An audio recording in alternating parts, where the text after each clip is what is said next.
여러분, 예수님께서 제자들과 마지막 식사 나누신 다음에 올리브산, 감람산에 있는 겟세마네로 가셨습니다. 여러분, 이 겟세마네라는 것은 기름 짜는 틀이라는 뜻을 갖고 있습니다. 그러니까 거기가 올리브 나무 숲이었겠구나, 이런 생각을 해볼 수가 있었어요.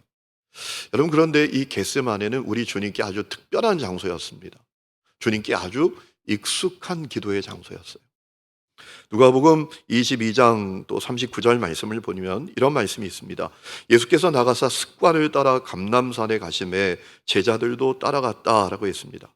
세번역 성경을 보면 어떻게 번역을 해놨는가 하면, 예수께서 나가시어 늘 하시던 대로 올리브산으로 가시니 제자들도 그를 따라갔다, 이렇게 번역을 했습니다. 그러니까 이 겟세마네라는 곳은 예수님께 아주 익숙한 기도의 장소였다라는 겁니다. 여러분, 우리 예수님께 익숙한 기도의 장소가 있었어요. 우리 예수님께서 성육신 하시고 구속사, 전적으로 타락한 인간이 구원 얻는 그 놀라운 길을 가실 때 참 쉽지 않으셨습니다. 대적하는 사람들이 있었고, 예수님을 죽이려고 하는 사람도 있었고, 정말 큰 어려움이 있었지만 그 길을 꿋꿋하게 걸어가실 수 있었던 이유가 있었어요. 주님께는 익숙한 기도의 장소가 있었다라는 겁니다. 여러분, 오늘 여러분에게 익숙한 기도의 장소가 있으신가요? 전혀 불편함을 느끼지 못하고, 전혀 방해를 느끼지 못하고, 낯섦을 느끼지 못하고, 그저 편안한 마음으로 기도에 집중할 수 있는 익숙한 기도의 장소가 있으세요? 저는 제 고향 교회에 그런 기도의 장소가 있었어요. 그 지하 기도실이었어요. 이 고향 교회가 기도실이 얼마나 큰지 몰라요. 우리 예배당 한 반 정도 되는 넓이의 지하실에 기도실이 있었어요. 여러분, 지금도 생각이 납니다. 그 기도실의 구조, 그 기도실에 들어가면 냄새, 조명까지 너무 제게 익숙했어요. 그래서 거기 찾아가서 무릎 꿇으면 기도가 절로 나오는 거예요. 너무나 편안하게 기도가 되고 깊은 기도 가운데 들어갈 수 있었어요. 여러분, 그 익숙한 기도의 장소가 있었기 때문에 제가 여기까지 올 수 있었다고 해도 과언이 아닙니다. 여러분, 여러분에게 익숙한 기도의 장소가 있게 될 수 있기를 축원합니다. 여러분, 여기가 그 장소가 되시기를 축원합니다. 우리 교회 특징이 있잖아요. 예배당 문을 안 잠궈요. 우리 교회 예배당엔 아예 시건 장치가 없습니다. 예배당 문을 만들 때 열쇠 잠그는 것조차도 만들지 않았어요. 제가 참 안타까울 때가 있었어요. 이 길을 가다가 예배당에 들어가서 좀 기도하려고 하면 다 예배실이 잠겨 있는 거예요. 거기 금덩어리는 남겨놨는지, 뭐가 있는지 다 잠궈놨어요. 너무 속상하더라고요. 그런데 성당에 가면 다 열어놨어요. 아무리 예배당 잘 만들어 놓으면 뭐예요? 거기가 기도하는 집이 되어야 될 텐데. 여러분, 여기가 여러분이 기도하는 익숙한 장소가 되시기를 축원합니다. 자, 겟세마네에 도착하신 예수님께서 제자들에게 함께 기도하자고 부탁하셨어요. 오늘 38절 말씀을 보니까 특별히 주님께서 베드로, 야고보, 요한만 따로 기도의 자리로 데리고 가신 다음에 이렇게 말씀하셨어요. 내 마음이 매우 고민하여 죽게 되었으니 너희는 여기 머물러 나와 함께 깨어 있으라 라고 기도를 부탁하셨어요. 여러분, 주님의 제자들이 너무나 연약했습니다. 베드로 같은 경우는 예수님을 3번이나 부인할 사람이었습니다. 예수님의 제자들 하나같이 자기에게 고난이 올까봐 예수님 체포되신 다음에 다 도망칠 자들이었어요. 여러분, 그런데 우리 주님께서 그렇게 약해 빠진 제자들에게 기도를 부탁하셨어요. 기도를 요청하셨어요. 그들의 기도가 필요하다고 말씀하셨어요. 여러분, 우리 주님은 제자들이 약하지만 그들이 주의 이름으로 기도하는 그 기도가 힘이 있다라는 사실을 아셨던 것입니다. 야고보 5장 16절 말씀을 보면 의인의 강구는 역사하는 힘이 크다고 하셨어요. 우리가 예수 십자가 복음으로 의인이 된 줄로 믿습니다. 예수 십자가 복음을 만나고 기도하는 사람의 그 기도는 힘이 있습니다. 여러분, 오늘도 주님께서 여러분의 기도를 필요로 하고 계세요. 주님께서 여러분의 기도를 원하고 계세요. 함께 기도하자고 말씀하고 계세요. 여러분, 그거 아십니까? 그래서 여러분, 기도하고 계십니까? 자, 예수님께서 제자들과 조금 떨어진 곳에서 기도하셨어요. 여러분, 예수님의 기도의 내용이 너무나 간절하고 너무나 처절하기까지 합니다. 오늘 39절 말씀, 조금 나아가서 얼굴을 땅에 대시고 엎드려 기도하여. 엎드리셨습니다. 그리고 얼굴을 땅에 대셨어요. 얼마나 간절히 기도하셨다, 우리가 생각할 수 있는 거죠. 그리고 내 아버지여, 만일 할만하지거든 이 잔을 내게서 지나가게 하옵소서. 그러나 나의 원대로 마시옵고 아버지의 원대로 하옵소서 라고 기도했어요. 여러분, 주님의 첫 번째 기도 제목은 할 수만 있다면 이 고난의 잔을 지나가게 해주십시오. 여러분, 예수님께서도 이 잔악한 십자가 처형이 두려우셨던 것 같아요. 떨리셨던 것 같아요. 그래서 할 수만 있다면 이 고난의 잔을 지나가게 해달라고 간절히 기도하셨어요. 여러분, 1시간 정도 그렇게 기도하시고 제자들에게 오셨는데 세상에 제자들이 자고 있어요. 여러분, 이게 말이나 되는 얘기입니까? 지금 상황이 어떤 상황입니까?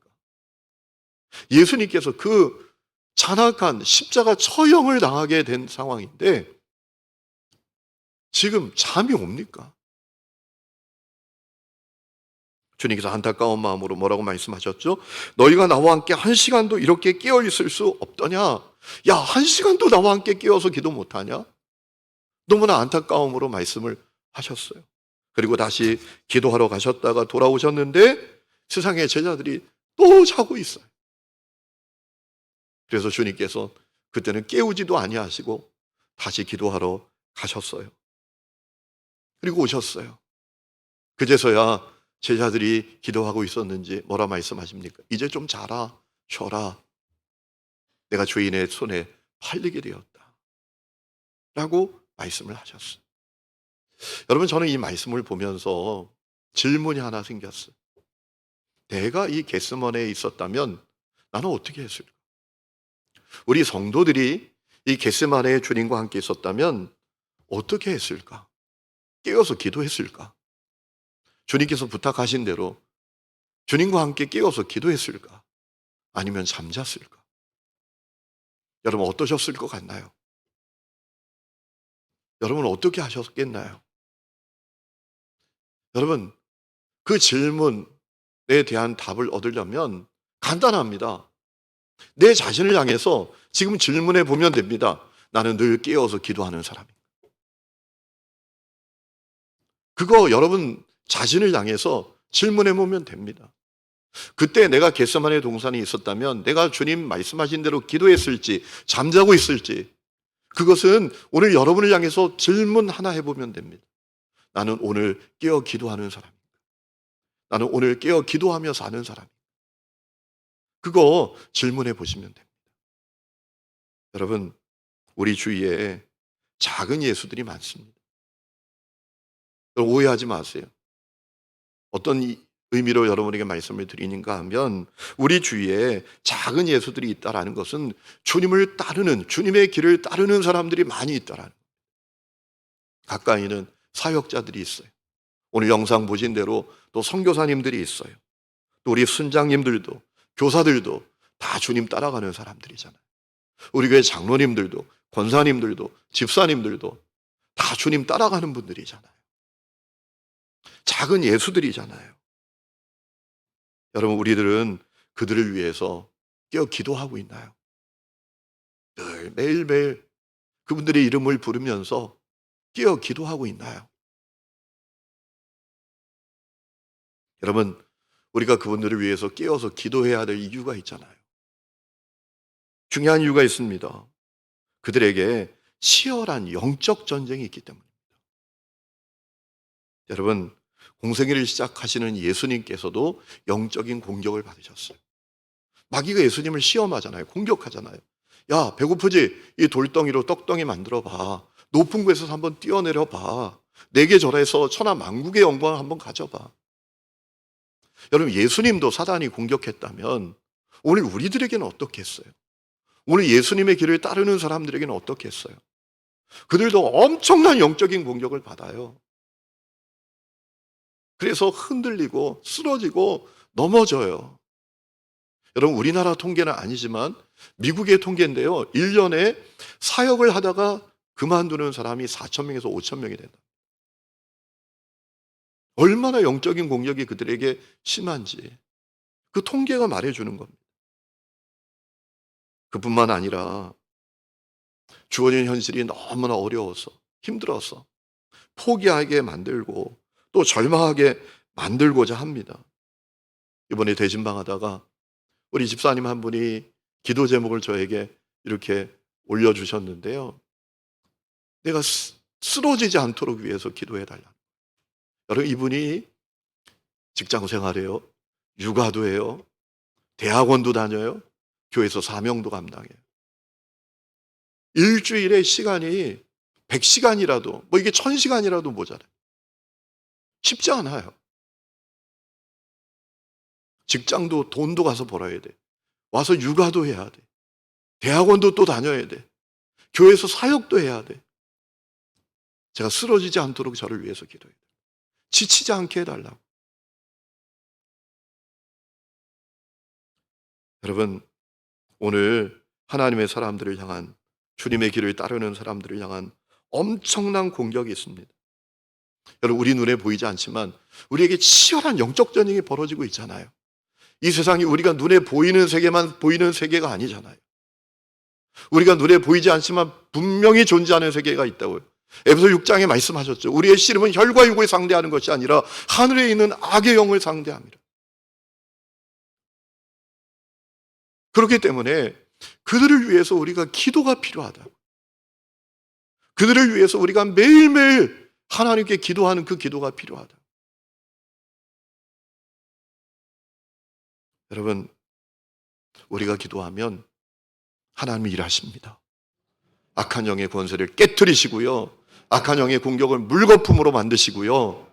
고난과 문제보다 십자가 짐보다 더 큰 은혜를 주시고 힘을 주시고 능력을 주실 줄로 믿습니다. 여러분 그렇기 때문에 주님의 길을 따르는 사람들을 위해서 깨어서 기도하고 계십니까? 혹시 그렇지 못하다면 왜 그럴까요? 나는 그냥 행사로 기도하는데, 나는 그저 마지못해 기도하는데, 나는 그저 그냥 기도하러 오라 그러면 그냥 억지로 와서 기도하는데, 혹시 이런 분들이 있다면 왜 그럴까요? 여러분 공감 능력이 부족해서 그럴까요? 무거운 짐을 지고 가는 그들을 내가 진심으로 이해하지 못해서 그럴까요? 세상살이가 너무나 바쁘고 분주해서 그냥 먹고 살기에 바빠서 그럴까요? 물론 그런 이유도 없겠지만 없지 않겠지만 근본적인 이유가 있습니다. 근본적인 이유가 있어요. 그 근본적인 이유가 뭐죠? 우리가 영적으로 나약하기 때문입니다. 영적으로 나약하기 때문입니다. 여러분 오늘 말씀을 보면 예수님께서 기도 마치신 후 돌아오셨을 때 제자들이 잠에 깊이 빠져 있는 것을 보시지 않았습니까? 그리고 말씀하십니다. 41절 시험에 들지 않게 깨어 기도하라. 마음에는 원이로되 육신이 약하도다 라고 하셨어요. 여러분 이 말씀의 의미는 단순히 제자들이 육신이 약해서 그들이 기도하지 못했다 이런 의미가 아닙니다. 그런 얘기가 아니에요. 제자들이 영적으로 나약해 썼다라는 거예요. 제자들이 영적으로 나약하기 그저 없었다라는 거예요. 여러분 이 41절 말씀은 공동 번역이 잘 번역한 것 같아요. 이렇게 번역을 했습니다. 유혹에 빠지지 않도록 깨어 기도하여라. 마음은 간절하나 몸이 말을 듣지 않는구나 하시며 한탄하셨다. 이렇게 번역을 했습니다. 마음은 간절한데 몸이 말을 듣지 않았다라는 겁니다. 여러분 우리가 영적으로 나약하면 우리 몸이 말을 듣지 않아요. 다른 말로 말하면 몸과 마음이 따로 논단 말이에요. 영적으로 나약하면 우리 몸이 내 마음의 컨트롤을 따르지 않아요. 이러면 안 되는데 이러면 안 되는데 마음으로는 그래도 몸은 계속 그 길로 가는 겁니다. 영적으로 나약하면 몸과 마음이 따로 놀게 되어 있어요. 여러분 사도 바울도 그런 고백을 했던 적이 있죠. 오라 나는 공고한 자로다. 왜 공고한 자라고 했습니까? 마음으로는 선을 행하기를 원하지만 실제로는 악을 행하면서 살아간다. 영적으로 나약하면 몸과 마음이 따로 놀아요. 여러분 가운데 기도로 살아야지 이 마음을 갖지 않는 사람이 누가 있나요? 그래도 내가 집사인데, 내가 권사인데, 내가 교회 장로인데 기도로 살아야지, 주님의 길을 따르는 사람을 위해서 내가 기도해야지, 이런 마음 없는 사람이 누가 있겠어요? 있죠. 그런데 몸과 마음이 따로 노는 거예요. 이 몸이 내 마음을 따르지 못하는 거예요. 여러분 고린도전서 2장 말씀을 보면 바울은 그와 같은 사람을 육에 속한 사람이라고 했습니다. 고린도서 2장 14절에 이렇게 말씀하셨습니다. 육에 속한 사람은 하나님의 성령의 일들을 받지 아니하나니 이는 그것들이 그에게는 어리석게 보임이요 또 그는 그것들을 알 수도 없나니 그러한 일은 영적으로 분별되기 때문이라 라고 했습니다. 여러분 영적으로 나약한 사람은 육에 속한 사람일 가능성이 높습니다. 영적으로 우둔합니다. 영적인 시각이 희미합니다. 그래서 그들은 성령에 속한 일들을 잘 받아들이지 않습니다. 어리석게 생각합니다. 도무지 이해하지 못할 일로 보일 뿐입니다. 기도는 믿음이 있는 사람이라 하는 거지. 사명은 특별히 부름받은 사람이라 감당하는 거지. 신앙생활 부담되지 않게 해야 되잖아. 그저 이 땅에서 많이 가지는 거, 그게 최고야. 그런 마음으로 살아간단 말이에요. 여러분 마태복음 7장 21절에 주님이 아주 중요한 말씀하셨어요. 나더러 주여 주여 하는 자마다 다 천국에 들어갈 것이 아니요 다만 하늘에 계신 내 아버지의 뜻대로 행하는 자라야 들어가리라. 거듭나야 된다. 영적 그리스도인이 되어야 된다. 라는 얘기죠. 여러분 그러므로 우리가 겟세마네 동산에서 주님 제자들처럼 잠자는 사람들이 되지 않으려면 영적으로 강한 사람이 되어야 할 줄로 믿습니다. 육에 속한 사람이 아니라 영에 속한 사람이 되어야 할 줄로 믿습니다. 그래야 깨어 기도할 수 있어요. 죄를 버리고 거룩의 길을 갈 수 있어요. 여러분 오늘도 육에 속한 사람들은요, 이름은 교인이지만 삶은 죄 가운데 있어요. 은밀한 죄 가운데 빠져 있어요. 마음의 가치관도 바뀌어지지 않아요. 하나님의 나라와 하나님의 의를 구하는 것은 입에 허울 좋은 말뿐이지 사실은 이 땅의 나라, 이 땅의 것을 구하는데 몸부림칩니다. 집 넓히고 좋은 차 사고 높아지고 더 많이 가지고 더 인정받고, 그게 관심이에요.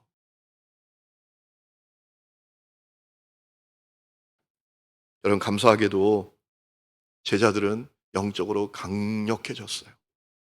예수님께서 부활하시고 승천하시기 전에 제자들에게 말씀하셨습니다. 약속하신 것을 기다려라. 무슨 말씀을 하신 거죠?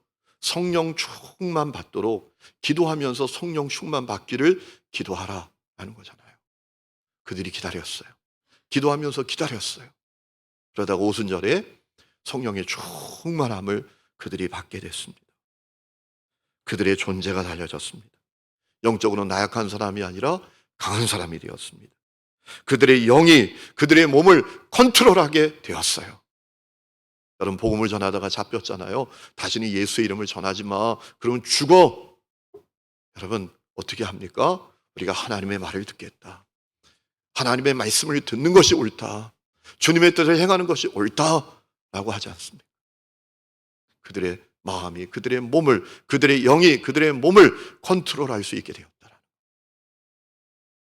여러분 오늘 그 은혜가 저는 우리 하나님교회 성도들에게도 있기를 주의 이름으로 축원합니다. 영적으로 나약한 사람의 머물러 있으면 안 됩니다. 강한 사람이 되어야 합니다. 영적 눈이 열려야 합니다. 영적 싸움의 세계를 바라볼 수 있게 되어야 합니다. 그리고 깨어서 기도하는 사람들이 되어야 합니다. 여러분 우리의 기도에 힘이 있어요. 우리의 기도를 통해서 하나님은 놀라운 일을 행하실 수 있어요. 사단의 견고한 진들을 깨뜨릴 수 있어요. 여러분 제가 이 키르기스탄 오늘 우리 선교사님들 봤으니까 그런데요, 타지키스탄에 가서 전도 여행을 다닐 때가 있었거든요. 근데 참 놀라운 일이 있어요. 그 마을에 가서 집중적으로 그 마을에 들어가기 전에 사역자들이 그 손을 들고 그 마을을 덮고 있는 거룩한 영들을 향하여 명령하며 선포하며 간절히 기도하고 가서 전도하잖아요. 그럼 구원받는 사람이 얼마나 일어나는지 몰라요. 우리의 기도가 힘이 있다. 여러분, 지금도 이 세계에 영적 싸움이 있어요. 우리 교회 사역자들에게도 엄청난 영적 싸움이 있어요. 저에게도 영적 싸움이 있어요. 여러분 잘 모르시지만 제 아내하고 저하고 한강에 가서 울었던 적이 있어요. 사역 그만둬야 되겠다. 이런 영적 싸움도 있어요. 우리의 기도가 필요해요. 선교사님들은 더 하실 거예요. 내가 여기서 뭐 하고 있는 거야 도대체. 내 친구들은 한국에서 잘 나가는데 내가 여기서 뭐 하는 거야. 아이 때려칠까. 아무도 날 알아주지 않는데.